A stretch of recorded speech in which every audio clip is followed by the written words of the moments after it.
अगर विधानसभा चुनावों के 2017 के नतीजों की बात करें तो आपको बता दें, हालांकि हम आपको ये बताएं कि 12 नवंबर को वोटिंग होनी है, मतदान होना है हिमाचल में। उसके अलावा 8 दिसंबर को नतीजे आएंगे चुनावों के। तो ये अब बिल्कुल क्लैरिटी है इसमें, सिंगल फेज में वहां मतदान होगा हिमाचल में। हालांकि चूंकि मौसम खराब होता है, दूर दराज के जो इलाके हैं, इसलिए एक ही डेट है और गुजरात से पहले चुनाव की अनाउंसमेंट हुई है और 8 दिसंबर को इनके नतीजे आ जाएंगे। अब जरा हम आपको ये भी बताते हैं कि 2017 में किस तरह से विधानसभा चुनावों के नतीजे रहे थे। जरा एक बार हम आपको वो बता दें तो इस बार क्या होने जा रहा है, जरा वो हम अब देख लें। तो अगर हम देखें 2017 में, तो 2017 में विधानसभा चुनावों के नतीजे जो हैं वो कौन सी पार्टी जो है उसको किस तरह के उनको नतीजे मिले थे। तो आपको बता दें कि बीजेपी अगर बात करें 44 सीटें मिली थी, 48.79% वोट प्रतिशत था।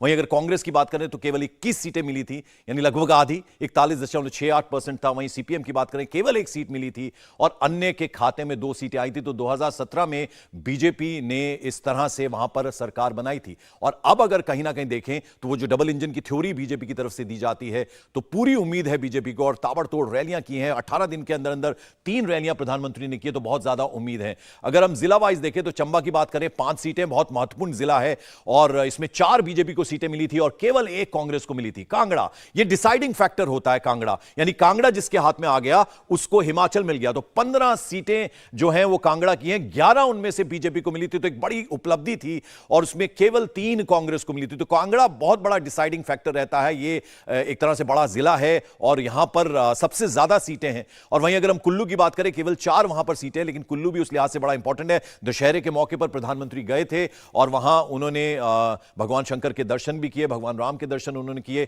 और वहां केवल 4 सीटें हैं जिनमें 3 बीजेपी को मिली थी और केवल 1 कांग्रेस को मिली थी। और लाहौल स्पीति जो है वो एकदम ट्राइबल एरिया है, डेजर्ट एरिया है, केवल 1 सीट है और 1 वो पूरी की पूरी बीजेपी को मिल गई थी। तो अगर आप ये देखें तो ये समीकरण था।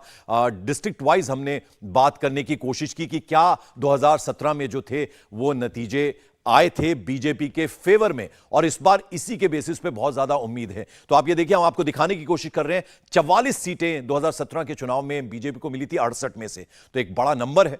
सीधे क्लियर मेजॉरिटी के साथ बीजेपी ने सरकार बनाई थी। जयराम ठाकुर यहां मुख्यमंत्री बने थे। हालांकि एक बहुत बड़ी डिफीट मिली थी प्रेम कुमार धूमल को, जो कि उम्मीद की जा रही थी कि वो सीएम बनेंगे, लेकिन वो अपना चुनाव हार गए थे।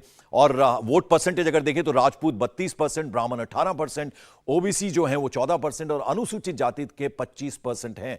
तो राजपूत एक बहुत बड़ा फैक्टर हिमाचल की अगर हम बात करें तो वो रहता है। यानी हिमाचल में जब सरकार बनती है तो राजपूत जो वोटर है वो बहुत बड़ा रोल प्ले करता है। उसके अलावा गवर्नमेंट एम्प्लॉयज वो बड़ा रोल प्ले करते हैं। ब्राह्मण 18% है, तो इनकी भी अच्छी खासी प्रतिशत है, और ओबीसी 14 है, और उसके अलावा अनुसूचित जनजाति भी है।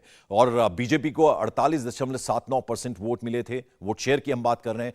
41.68% कांग्रेस को मिले थे, जबकि 9.53% जो हैं वो अन्य के खाते में आए थे। तो ये पूरा का पूरा हम समीकरण आपको समझाने की कोशिश कर रहे हैं।